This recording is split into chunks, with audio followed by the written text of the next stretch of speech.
Hi everyone, the Christmas festivities are on and I'm sure your stews and soups are steaming with chicken and beef. But what about some rabbit meat for Christmas? Well, my colleague Karen Dodu has been exploring the market here in Ghana.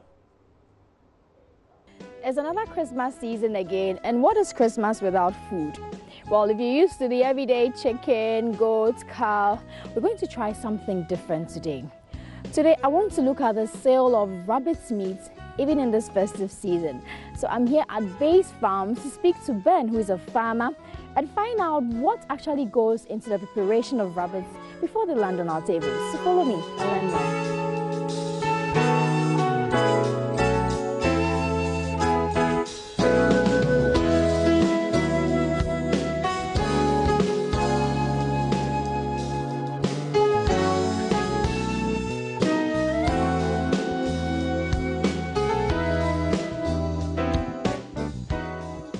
37-year-old Ben Akpete is a rabbit farmer and the CEO of Base Farm. He has been in the rabbit business for over 4 years. He admits business is doing well, especially in the Christmas season. It's very lucrative because if it weren't, we would have stopped by now. The systems we use, we are able to make about 70 to 80% profit on every rabbit for its lifespan, let's say in a period of 4 months. Assuming I want a rabbit that weighs, let's say, 3 kilos. Okay. How much should I go for? A rabbit that weighs 3 kilos will go for probably about 120 cedis. 120 Yes. cedis. A kilo is 40 cedis. He started his rabbit business with 3 rabbits. Today, he has close to 50 of them. He currently has 3 employees who work at the grill, and 13-year-old Michelle, a mentee, helps out on the farm. It is a high source of protein.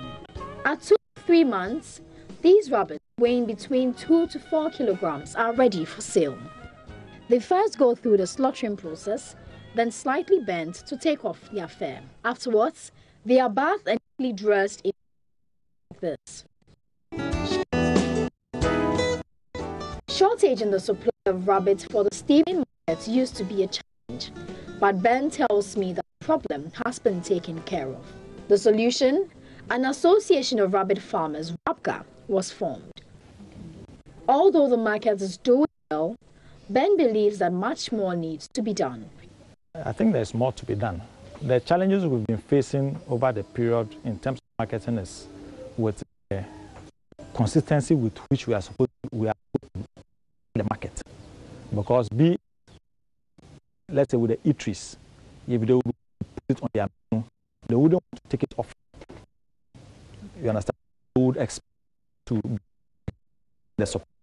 You can either choose to package a rabbit like this or have it grilled like this.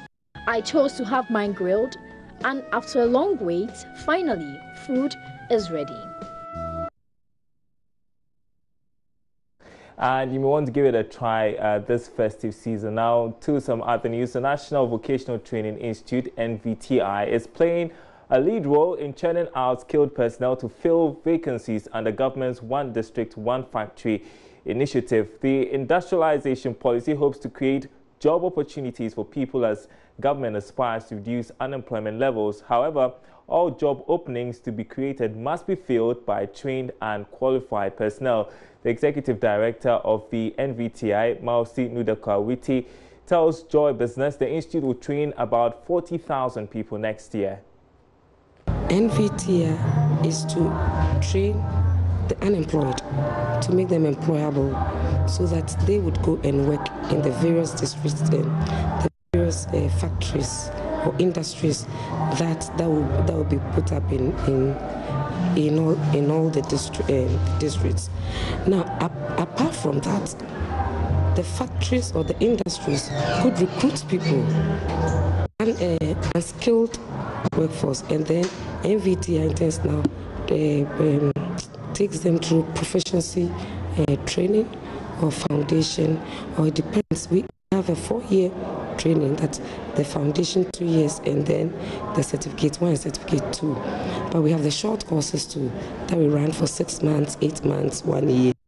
And NVTI is the one who is going to train these people in carpentry, masonry, and plumbing, auto mechanic, and all trade areas that we find in this country. Is NVTI that does the training and testing and certification.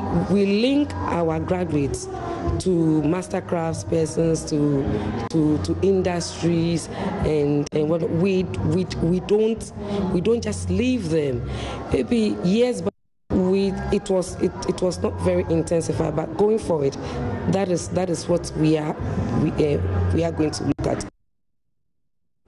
Now, the Ministry for Inner City and Zongo Development has announced plans to engage some banks to train women who operate small businesses in Zongo communities. This follows a recent approval of a $50 million Zongo Development Fund. Speaking to Joy Business, the Minister, Abubakar Sadiq Boniface, said the training will be carried out in batches of 500 women at a time. According to the Minister, the approval of the fund by Parliament will pave way for rigorous work to commence in the Zongos and Inner City. Abubakar Sadiq says his outfit is engaging some financial institutions to financial literacy for trade. We've had various meetings with various banks, series of meetings with various banks. They have brought in their proposals to train these women, because a lot of women trade, they don't know how to keep simple profit and loss account. Two people are not conversant with banking, So all these things means that we have held meetings, series of meetings with various banks who are prepared, who will facilitate that. They will go in batches, and we have various banks who have given proposals to do so. So ours is to facilitate it. Maybe get the training facilities are available, get them a place. The banks will come and train them, check them well. They will carry out some kind of due diligence on them, and then register them, and then give them the loans and monitor them for retiring their loans.